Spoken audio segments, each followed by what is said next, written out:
Sir, pwede bang hawakan yung aso mo? Okay. Thank you. Ay, ito pala. Tingin ka dito. Oh. Ayun yung kanina napanood namin kanina. Ba't tumatawa kayo? Ito, tumatawa oh. O, teka lang, pakita ko muna. Oh? Gagawa natin ng reaction video. Okay, so isang magandang araw mga boss amo. So, napanood nyo yung video kanina, no? Pinakita ko sa dalawang dog keepers ko, si Michael tsaka si Rodel. Nagtatawanan sila, oh. Bad kayo, ah. Basher ba kayo? Okay, so yung video, gagawin natin ng reaction video. Ito na yung RXN number 2 ko. So, doon meron tatlong artista, no? O, tatlong artista dyan. Nakala nyo, dalawa lang. Tatlo yan. Merong handler, yung may hawak ng aso. Meron yung aso is Belgian Malinois, no? Belgian Malinois. And then yung si Madam, I think ang pangalan niya sa TikTok ay Lauren yata, Lauren. And then marami siyang followers sa TikTok, at the same time marami din siyang followers sa Instagram. I think ang nangyari doon ay nakita siya doon sa aso. Sinabi niya doon sa handler kung pwede bang ipet yung aso na yon. And yung handler naman ay pumayag. Okay. Flashback lang tayo ng konti. Si Ma'am Lauren ay, ewan ko Lauren or Lauren. Basta si Ma'am ay, pag titinan mo yung Instagram account ni Ma'am, ay mahilig siyang humawak ng iba't ibang aso, no? Yung mga aspin, pinupuntahan niya, tapos nakipag-hug siya sa mga yon. So si Ma'am ay obviously isang dog lover, okay? So siguro nung nakita niya itong Belgian Malinois, ang tingin niya siguro ay, etong aso na to, pareho lang to dun sa mga nayayakap ko at saka nahalikan ko ng mga aso. Kaya tama naman yung ginawa niya na kailangan niyang kausapin yung handler para humingi ng permission kung pwedeng hawakan yung aso. Okay, so hinawakan niya yung aso, umupo siya. Then, nakita mo yung paghimas dun sa ulo nung Belgian Malinois? Yung parang halika dito. Halika. Ayan, yan. Halimbawa, pag ganun pa, oh. Ginanon. Sa tenga, ginanon. Okay. Tapos, tingin ka dito.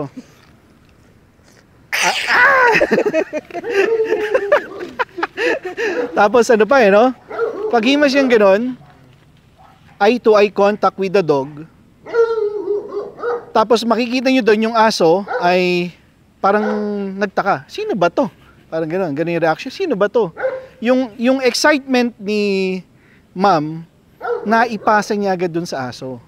Yung aso, syempre, kapag ang aso is ginulat mo or naipasa mo yung excitement dun sa aso, ganun talaga ang magiging reaction. Kung ang aso ay isang dominant dog, no? Malaki pa sa'yo, ang gwapo, no? Sobrang ganda na, oh. O, ayan, eto. Ayan, bigay mo na sa akin. O, ayan. O, tingnan mo yan, oh. Tingnan mo gaano kalakas to. O. Okay, mga boss. So, ganito nangyari, no? Ayan. So, ang nangyari, actually, ka-level niya, eh. Tingnan mo ang aso. Tingnan mo. Pag ganito, okay siya. Di ba?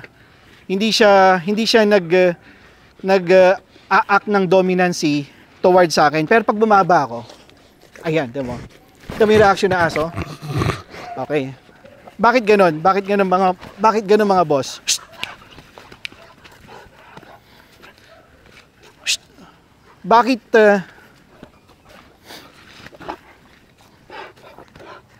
okay. Bakit ganon mga boss? Kasi ang aso kapag mas matangkad ka sa kanya, yan yung level na yan. Ako tao, siya aso. Nakakadagdag ng dominance yung mas matangkad ka or mas malaki ka kaysa sa aso. By the time na bumaba ka, yan, by the time na bumaba kang ganyan, halos magka-level na kayo eh. Lumiliit ka eh, di ba? Pag ganito, ang tingin sa'yo ng aso, malaki ka. Pero pag bumaba kang ganyan, ang tingin ng aso sa'yo, kapantay ka na niya. Doon sa video, ang ginawa ni Ma'am, umupo siya eh. Hindi niya kakilala yung aso at nakipag-eye contact pa siya, dali. Talagang kakagat yon.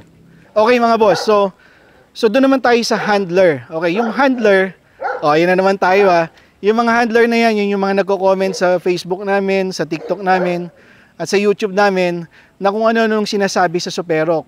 Kumbaga, yung daw mga aso namin ay hindi trained, yung mga aso namin ay walang disiplina. Well, tingnan natin ngayon. Okay? So yon, yung may hawak ng Belgian na yon, I assume dumaan ng seminar yon. Okay? Dumaan yun ng inyong intensive training, ha? So bakit, mga boss, bakit yung handler na yan, hindi niya alam kung ano yung ugali ng aso niya? Okay. Sige, discuss muna natin yon. Ako, kahit nasabihan nyo kami na rude kami, no? Pag nagpapakwo kami, nakikita nyo pinapalayo ko yung mga bata, nakikita nyo pinapahinto ko yung mga motor, sabihin nyo ng rude kami. Pero, that's one way of saying na, teka lang, meron akong dalang mga aso na armado. Meron akong mga dalang aso na unpredictable. Okay? Tingnan mo yan, dapat yung Belgian na yan, sabihin na natin, trained yan. Pero bakit hindi siya nag-behave? Okay? Di ba? Yun yung tanong dun Trained siya, kaya working dog yan trained yan. Kaya nga naka-deploy yan sa, I think kung hotel yan, naka-deploy yan sa hotel, kasi siya ay isang aso na trained. Okay? So bakit nag-misbehave? Okay?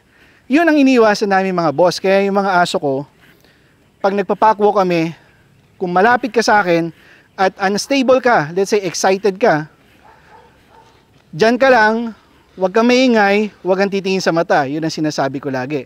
Which is, ayoko mangyari yung nangyari kay ate. At saka, sabihin na natin, pag nagmamall kami, pag meron kaming mga invitation sa mga malls, alam ng mga gustong humawak ng aso ko kung gaano rin ako ka-rude, no? Kung minsan. Kasi nimbawa, kadarating lang namin sa mall, and then, nakita nila yung aso ko na ang ganda-ganda, ang laki-laki, gusto agad nilang hawakan, gusto nilang magpa-picture. Then, ang lagi kong sinasabi, bastos na kung bastos, ang lagi kong sinasabi, saglit lang ho, hindi pa po stable yung aso. Ganon. Okay, so, ngayon, naiintindihan nyo na mga boss, kaya yung mga aso ko, hindi nyo pwedeng hawakan yan agad-agad. Kasi kahit gaano ka well-behave ang aso, kagaya ni Starlord, etong aso na to, balance ito. Kahit gaano ka well-behave ang aso mo, kahit na gaano ka well-trained yan, sabihin mo nang kahit na hindi ito working, pero sabihin na natin well-behaved to, assuming siya yung Belgian, kahit well-trained pa siya, hindi ka pwedeng mag-approach dun sa aso ng basta-basta. Okay, paano gagawin mo? Ganito. Role play. Sir, pwedeng magpa-picture sa aso mo, sir? At, teka lang kasi hindi pa stable Mamaya lang, dyan ka lang Okay, dito ka lang. Yan. Okay. So, titinan ko yung body language ng aso ko. Okay? Titinan ko kung yung aso ko ay stable. Meaning to say, ano ba yung asong stable? Nakalabas ang dila. Okay, nakalabas ang dila, malambot ang katawan. Hindi nakaumbok ang batok. Hindi nakataas ang buntot. Well, kung nakataas yan tapos gumaganyan, delikado yan. Pag nakababa tapos gumaganyan, delikado rin yan. So ang titingnan mo dyan is in general, yung katawan is malambot. Okay? Ngayon, nakita ko malambot yung katawan ng aso ko. Lawlawan dila, kailangan na bang, oy, hindi ka na, punta ka na dito. Never, hindi ganon. Ang gagawin mo ngayon ay pwedeng ikaw lumapit sa tao. Okay, kikita mo yan, inaamoy niya, di ba? O, dina-download niya kung sino to. Dina-download niya kung sino yan. So, pwede yan, pwede mong iikot dun sa tao. Okay? Well, tinitingnan mo pa rin yung body language kasi pwede yan mangyari sa malalaking aso, pag halimbawang nilapit mo na yung giant dog, mag-iiba yung energy nito Matatakot yan may mga taong gano'n. So, nakatingin ka pa rin sa aso mo. So, ikot mo, okay. Dapat yan, yung aso, ikikis-kis niya yung katawan niya dyan. So, pag kiniskis niya, magbibigay ngayon ako ng signal na, Brad, pwede mo na hawakan. Ayan, okay. So, hindi niya titingnan yung aso, hindi niya kakausapin, at hindi niya hawakan hanggat di ko sinasabi. O yan, hinawakan niya. Pwede na ngayon siya magpa-picture. Ngayon, halimbawa, diyan ka naman, yan. Halimbawa, yung aso, hindi kiniskis yung katawan, ayaw ikiskis yung katawan. Pero nakita ko, maganda naman yung aso ko, kumbaga, relax siya. Ma'am, sir, pwede niyo nang hawakan yung aso ko. Hawak na. Pa-picture sa atin. Pwede. Nasing camera mo. Ayan, okay. So, pwede na ngayon magpa-picture. Ngayon, sa akin, ang rule ko dyan, pag magpa-picture, ayoko nung siya yung may hawak. Ayoko. Kasi ano yun magbabago agad yung energy nung Aso. Hindi, ng tao So, halimbawa, pwede pala magpa-picture. Pak! Iba na naman yun. Nag-iba na naman yung energy nun. Nag-iba na naman yung mood nung situation. So, eto, mako-confuse na naman siya. So, ang gagawin mo doon, pag ako, ma'am, ibigay nyo na lang sa kasama nyo yung cellphone. Sir, bigay mo na lang yung sa kasama mo yung cellphone. Picture. Ayan. Ayan. Tapos, sige po, pwede nyo pong hawakan. Ayan. Ayan. Kukuha na niya ng picture. Ganyan. Huwag nang ganon, no? Okay. Mas okay yan. Yung ganon. Okay? So, ganon ang gagawin nyo. Ngayon, huwag kayong madidisappoint mga boss kapag tinanggihan kayo. Okay? Maraming ganon Tinanggihan, pinaalis. Huwag kayong madidisappoint. Sasabihin nyo ang mag-a-adjust yung aso. Hindi ganon. Kasi ang aso, animal yan Anytime pwedeng mag-flip yung ugali niyan. Kaya, ang ginagawa namin, since nga na-train kami na mag-handle ng giants, kami lagi ang magdidikta ng facing ng kung ano man ang nasa isip nyo. Pag gusto niyo magpa-picture, sasabihin namin sa inyo kung kailan, sasabihin namin sa inyo kung paano. Ganun dapat. Lalong-lalo na yung mga handlers dyan ng Belgian Malinois na trained ang aso, wag na wag nyong ipapahawak sa bisita nyo or dun sa mga napadaan lang yung aso nyo nang hindi nyo nababasa yung body language ng aso nyo. Okay? Balikan nyo lahat ng videos namin. Wala akong tao na pinapunta sa harap at dito ko pinahawak. Walang tao akong pinaganyan, Hindi ako nagpaganyan ng aso. Kasi yan, stranger ako, then may aso dito, harapan kami, eye to eye, then igaganyan ko kamay ko. Delikado yan.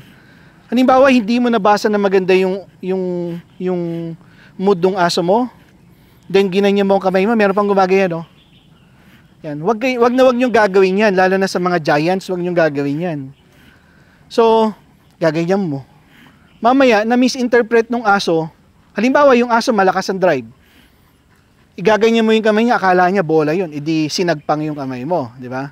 Wag ganyan. So, ang gagawin mo, ikaw yung handler. Yan. Pupunta ka sa side.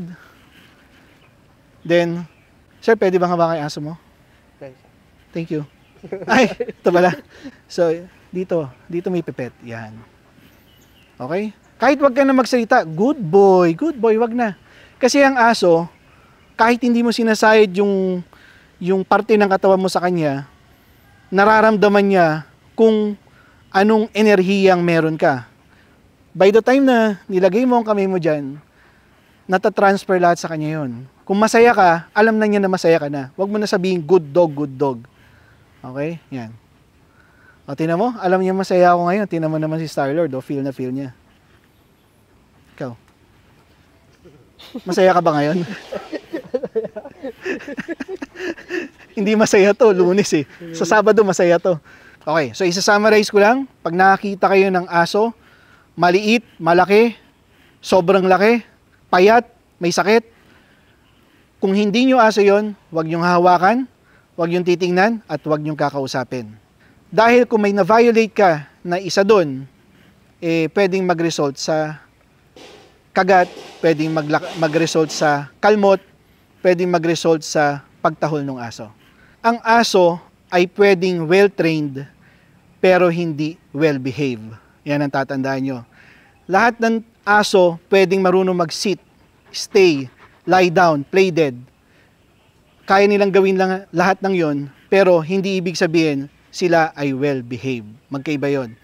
Yung aso na marunong sa basic obedience, training yon. Pero yung aso na well-disciplined, behavior yon. Okay, yun ang pagkakaiba nun. Ngayon, ang aso at ang may-ari ng aso, pwedeng well-trained at well-behaved. Pwede yon. Basta titimbangin mo yon. Ako, ang ginagawa namin dito sa Supero, ang mga aso ko ay well-behaved. Hindi sila well-trained. Hindi sila marunong ng mga commands na yon dahil hindi naman ako nagbibigay ng treats sa ganyan, no? Wala akong ganun. But, naka-down, di ba? Hindi ko naman siya inutusan mag-down. Pero dahil ang energy ko ay kalmado yung aso ko. Okay? So, halimbawa, gusto ko siyang tumayo. Tatayo lang siya gamit ang leash. Pero pag inutusan mo yan na sit, hindi yan si sit. Pero pag binata ko ng konti, magsisit siya. Eto mga aso ko, hindi to kakagat basta-basta. Okay? As long as makikinig kayo sa lahat ng sinasabi ko kung paano nyo siya hawakan, paano nyo siya titingnan, at paano nyo siya kakausapin. Okay? Yun lang. Maraming salamat.